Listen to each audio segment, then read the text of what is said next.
हम महाकवि कालिदास विरचित कुमार संभवम महाकाव्य के पंचम सर्ग का अध्ययन कर रहे थे। स्नातक प्रथम वर्ष के पाठ्यक्रम की विषय वस्तु यह कुमार संभवम महाकाव्य, इसका पंचम सर्ग, जिसके अंतर्गत अभी तक हम लोग 25 श्लोकों का अध्ययन कर चुके हैं। प्रसंग चल रहा था कि माँ पार्वती भगवान शिव को पति रूप में वरण करने के लिए तपस्या कर रही हैं। पहले वो तपस्या सामान्य रूप से कर रही थी, लेकिन जब उन्होंने देखा कि इससे मनो उनकी पूर्ण नहीं होगी मनोभिलाषा, तो उन्होंने कठोर तप करना आरंभ कर दिया। इससे पूर्व हम लोग पढ़ चुके हैं कि किस प्रकार उन्होंने पंचाग्नि तप यानी ग्रीष्म ऋतु में चारों ओर अग्नि जला करके और सूर्य के ऊपर देखते हुए तप किया। फिर वर्षा ऋतु में भी वो गहन तप कर रही हैं। कैसे वो शिला तट पे और जो झंझावात से भरी हुई जो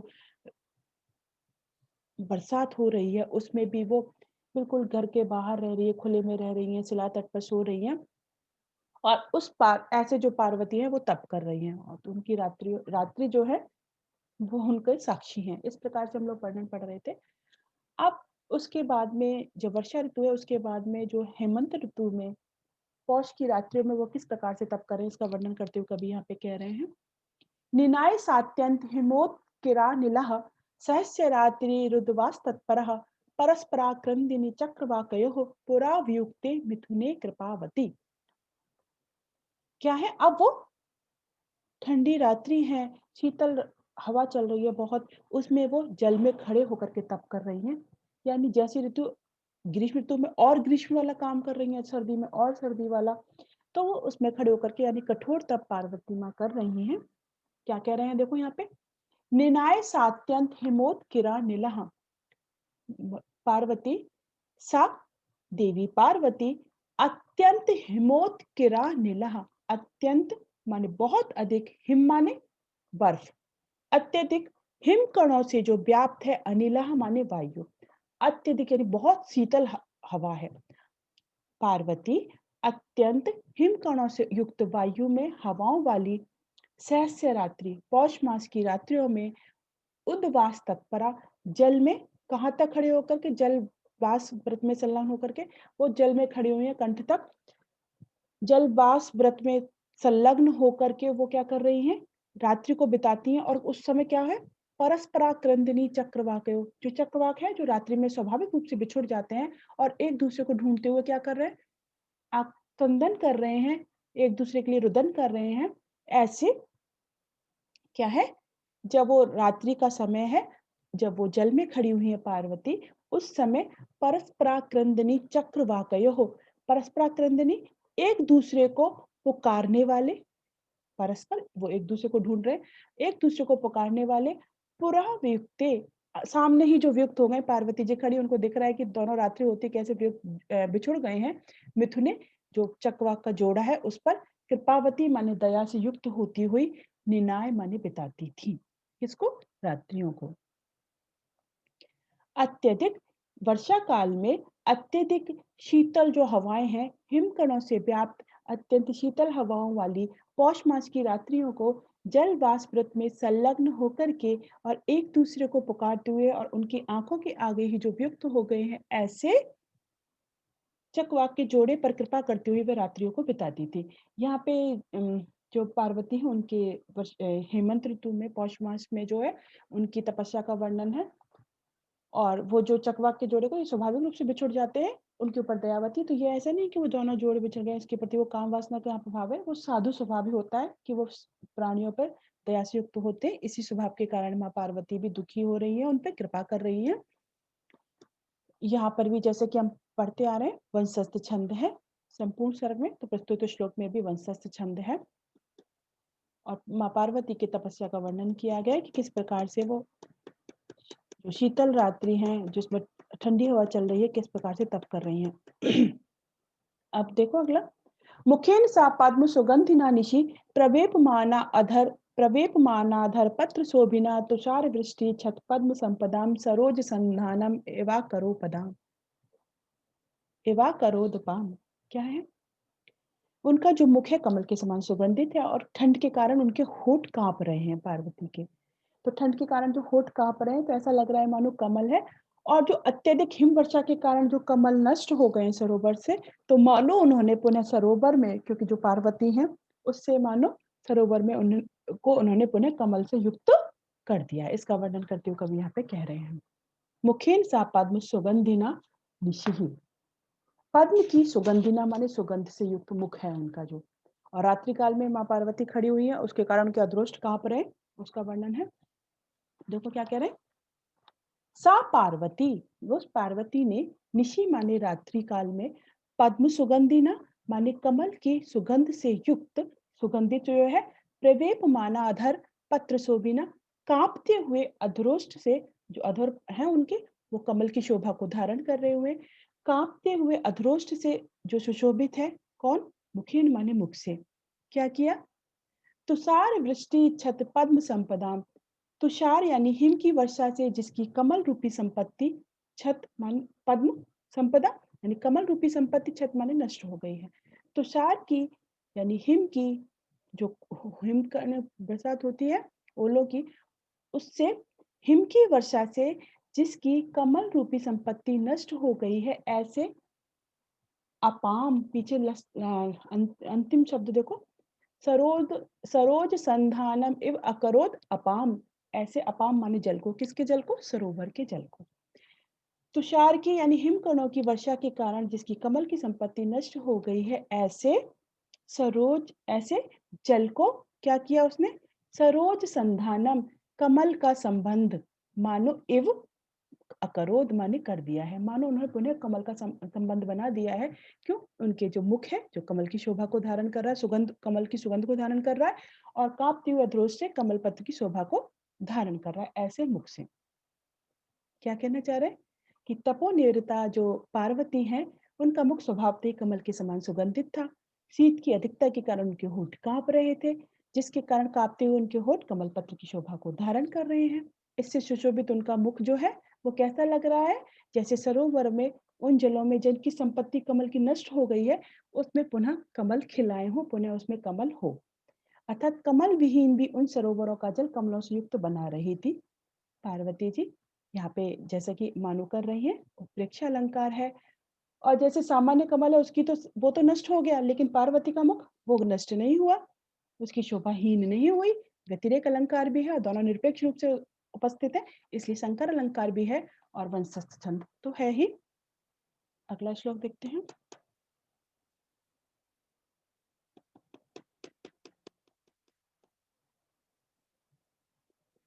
स्वयं विशीर्ण द्रुमपर्ण वृत्तिता, परा ही काष्ठा तपसस्तया पुनः, तदप्याकीर्ण मथा प्रियम वदाम वदन्त्यपर्णेति च ताम पुरा विदः। जो पार्वती है, जो स्वयं पत्ते गिर जाते थे उनको खाती थी, अब जो स्वयं पत्ते गिरते उनको खाती थी, इसको तपस्या की पराकाष्ठा कहा जाता है। लेकिन बाद में तो पार्वती ने पत्तों को भी खाना छोड़ दिया, इसलिए वो अपर्णा नाम से प्रसिद्ध हुई। इसका वर्णन करते हैं, माँ पार्वती का एक नाम अपर्णा भी है, उसका वर्णन करते हुए यहाँ पे कवि ने कहा है। तो इसका मतलब देखो, तपस्या को वो कठोर से कठोरतम बनाती जा रही, जैसा कि हम देखते आ रहे हैं। तो क्या है, स्वयं विशीर्ण द्रुम पर्ण वृत्तितः, स्वयं विशीर्ण हुए, द्रुम पर्ण वृत्तिता यानी अपने आप गिरे हुए वृक्षों की, द्रुम वृक्षों के पत्तों से जो अपनी आजीविका चलाने वाली, अपना जीवन निर्वाह कर रही है, अपना जीवन चला रही हैं। स्वयं गिरे हुए वृक्षों के पत्तों से जो अपना जीवन यापन चला रही है, ऐसी पार्वती ने तपसा काष्ठा, तपस्या की काष्ठा, जो पराकाष्ठा, तपस्या की पराकाष्ठा ने अंतिम सीमा को भी वो पार कर गई है, उस सीमा तक पहुंच गई है। तया माने उस देवी ने, पुनः माने बाद में क्या किया, तदपि अपाकीर्णम, इसके बाद में क्या किया, पुनः तत् अपि, वह भी क्या, यानी जो वो पत्तों को खाती थी, जो स्वयं गिरे हुए पत्ते थे, उनको भी उन्होंने क्या किया, अपाकीर्णम माने उन्हें भी उन्होंने उन्हें भी खाना बंद कर दिया। ऐसी उस प्रियम बदाम, प्रिय बोलने वाली मधुर भाषणी देवी को, पुराविधा माने इतिहास को जानने वाले जो पुरातन लोग हैं, वो क्या, वदंती क्या कहते हैं, वदंती माने कहते हैं अपर्णा इति, अपर्णा इति माने इस प्रकार से, ताम माने उन पार्वती को, ताम प्रिया वदाम अपर्णा वदंती इति। तो इतिहास को जानने वाले, पुराण इतिहास को जानने वाले लोग उनको अपर्णा नाम से कहते हैं। तो भाव यहाँ पे कितना सुंदर देखो बता रहे हैं, माँ पार्वती अपर्णा और उनकी कठोर तपस्या के भगवान शिव को प्राप्त करने के लिए वो कितने, किस सीमा तक वो जा रही हैं कि वृक्षों से अपने आप गिरे हुए पत्तों को खाकर प्राण धारण करना ही तपस्या की चरम सीमा मानी गई है और उन्होंने बाद में पत्तों को खाना भी छोड़ दिया है। ऐसी जब वो कालांतर में जब उन्होंने पत्ते खाना भी छोड़ दिया तो इतिहास पुराण को जानने वाले लोग उनको प्रियंवदा नाम से कहते हैं। तो यहाँ पे जो अपर्णा नाम है वो माँ पार्वती का अपर्णा नाम प्रसिद्ध हुआ है और एक नाम अपर्णा भी जाना जाता है क्योंकि उन्होंने बाद में पत्ते खाना भी छोड़ दिया था। अविद्यमानम पर्णम भक्षणम यस्या सा अपर्णा इति। तो वंशज छंद तो यहाँ पे है ही। एक और देखते हैं अभी।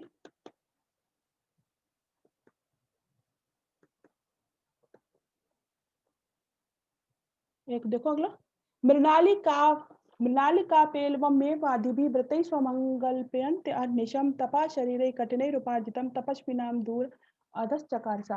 ये कह रहा है कि माँ पार्वती ने जो कठोर से कठोर तप आरंभ कर दिया उससे उन्होंने जो तपस्वी लोग हैं उनको भी मानो तिरस्कृत सा कर दिया हो, इतना वो कठोर तप कर रही है पार्वती। तो क्या कह रहे हैं? मृणालिका पेलवमेव आदिभिः। मृणालिका पेलवमेव आदिभिः। मृणालिका यानी जो कमलनी है उसके समान जो कोमल, कमलनी कंदवत जो अत्यंत पेलवम माने कोमल है, ऐसी जो पार्वती है उन्होंने क्या किया है?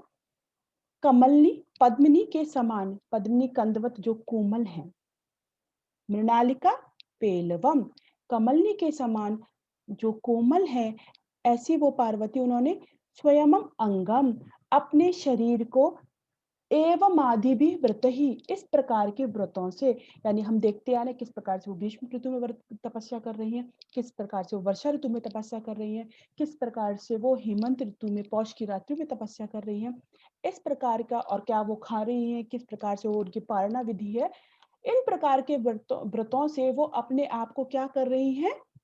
नियमों से अहर्निशम, देखो गल्पयंती अहर्निशम, वो अहर्निशम माने रात दिन क्या कर रही है? क्षीण बनाती हुई वो पार्वती। कल्पयंती माने क्षीण बनाती हैं अपने शरीर को, वो रात दिन क्षीण बना रही हैं। इस प्रकार पार्वती तप कर रही हैं और उनके इस तप करने से कठिन ही शरीर ही, उनके इन इस प्रकार से तप करने से, देवी पार्वती का तप करने से कठिन शरीर यानी कठोर देहों से उपार्जितम तपा, उनकी कठोर देहों से उपार्जित माने संचित की गए, तपा माने तपस्या ने, तपस्वी नाम जो अन्य तपस्वी हैं उनको भी दूर माने दूर से ही अधश्चकार मानो तिरस्कृत कर दिया है। उनको अत्यंत जो तप है तपस्वी है, अन्य तपस्वियों को उन्होंने क्या कर दिया है? तिरस्कृत कर दिया है। क्या कह रहे हैं? जो देवी पार्वती है उनका शरीर कमंडली के समान कोमल है, वो और अपने शरीर से उक्त प्रकार से वो क्या कर रही है? उन्होंने जल से, अग्नि से, विभिन्न प्रकार के सूर्य के आतप से, विभिन्न प्रकार के व्रत रूप में वो तपस्या कर रही है और रात दिन अपने शरीर को जला रही है। शरीर का जो दौर्बल्य होता जा रहा है, दिन प्रतिदिन उनका शरीर जो क्षीण होता जा रहा है उसकी ओर उनका ध्यान नहीं है, वो एकाग्रचित होकर कठोर व्रत कर रही है और कठोर से कठोर तप में वो संलग्न है। इस प्रकार उस देवी ने अपने कठोर से कठोर तप से, अपने इस प्रकार की कठोर से कठोर जो देह है उसके माध्यम से शरीर से तप करने में संचित कर दिया अपने आप को। तो उस देवी ने तपस्वियों के उस तप को भी क्या कर दिया? कठिनई शरीर ही तपह, जो कठिन शरीरों के द्वारा जो तपस्वी है, अन्य जो तपस्वी है वो तो कठोर थे, माँ पार्वती तो अत्यंत कोमल है, उन्होंने कठिनई शरीर ही, जो कठिन शरीर है उनके द्वारा जो तप उपार्जित किया गया है, जो तप को उन्होंने संग्रहित किया है, उसको भी क्या किया है? ऐसे तपस्वियों को भी दूर से ही अधश्चकार माने तिरस्कृत कर दिया है। पार्वती ने अपनी जो तपस्या है उससे जो कठोर देह हैं उनके भी जो तप है, उन्होंने जैसे कठोर देह वाले जो हैं उनके ऐसे जो तपस्वी हैं उनके तपस्वियों के जो तप है उसको भी क्या कर दिया है? तिरस्कृत सा कर दिया, मानो वो सब लोग तिरस्कृत से हो गए कि इतना कठोर तप भी कर सकती है कोमलांगी। तो यहाँ पे यह भाव है। यहाँ इस प्रकार से हम देखते हैं। अगला श्लोक देखते हैं।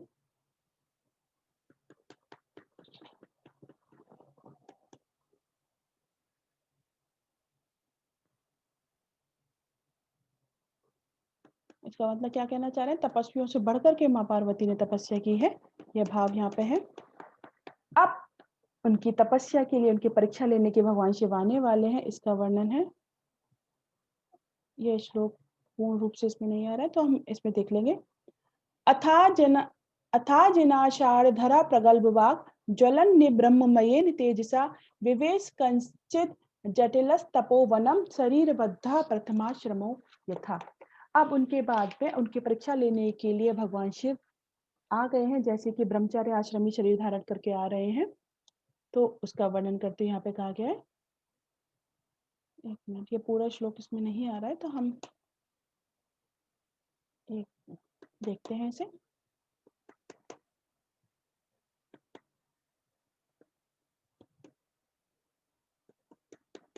क्या एक देखिए ये क्या कह रहे थे, यानी भगवान शिव अब उनकी तपस्या की परीक्षा लेने आ गए। तो क्योंकि ब्रह्मचारी वेश में वो आए हैं, अब उनकी परीक्षा लेंगे, बहुत सारा उनमें वार्तालाप होगा। उसके बाद में फिर जब लास्ट में उन्हें वरदान देंगे, उनका हाथ पकड़ेंगे, वो सबका वर्णन तभी आएगा।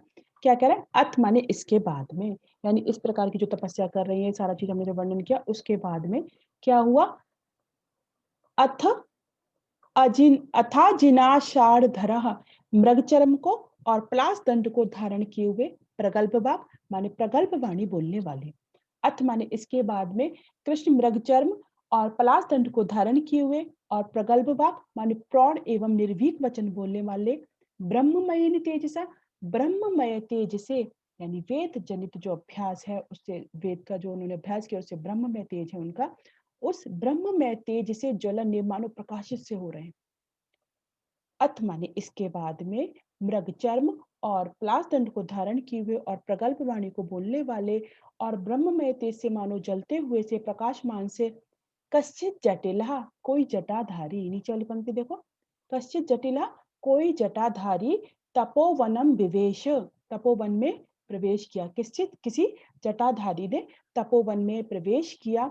और वो जटाधारी कैसा था, शरीर बद्धा प्रथमाश्रमो यथा, वह जटाधारी, जिसने जटाधारी ने अभी ऊपर जो विशेषण बताया, ऐसे जटाधारी ने उस तपोवन में प्रवेश किया। और वह जटाधारी कैसा था, शरीरबद्ध प्रथमाश्रमो यथा, जैसे कि शरीरबद्ध माने शरीर ही धारण कर लिया प्रथमाश्रम ने। प्रथमाश्रम कौन सा होता है, ब्रह्मचर्य आश्रम। जैसे कि हम जानते हैं 4 आश्रम होते हैं, ब्रह्मचर्य, गृहस्थ, वानप्रस्थ और संन्यास आश्रम। तो मानो प्रथम आश्रम ने ही शरीर को धारण कर लिया है, ब्रह्मचर्य आश्रम ही मानो शरीर को धारण करके तपोवन में प्रवेश कर रहा है। ऐसे किसी ब्रह्मचारी ने तपोवन में प्रवेश किया। तो पार्वती जी जो कठोर तप कर रही है, तब इस प्रकार देवी पार्वती की घोर तपस्या में जब लीन थी, उसी समय एक जटाधारी ब्रह्मचारी ने, जो कि कृष्ण मृगचर्म और परासदंड को धारण किए हुए था और अत्यंत ही प्रौढ़ और निर्भीक वचन बोलने वाला था, और ऐसा तेजस्वी था, प्रकाशमान हो रहा था, जैसे कि ब्रह्म में ब्रह्म तेज हो, ब्रह्म तेज से जो प्रकाशित हो रहा था, ऐसे ब्रह्मचारी ने तपोवन में प्रवेश किया। और वो कैसा था, मानो ब्रह्मचर्य आश्रम ने ही शरीर धारण कर लिया है, ऐसा ब्रह्मचर्य आश्रम ही शरीर धारण करके आ रहा है।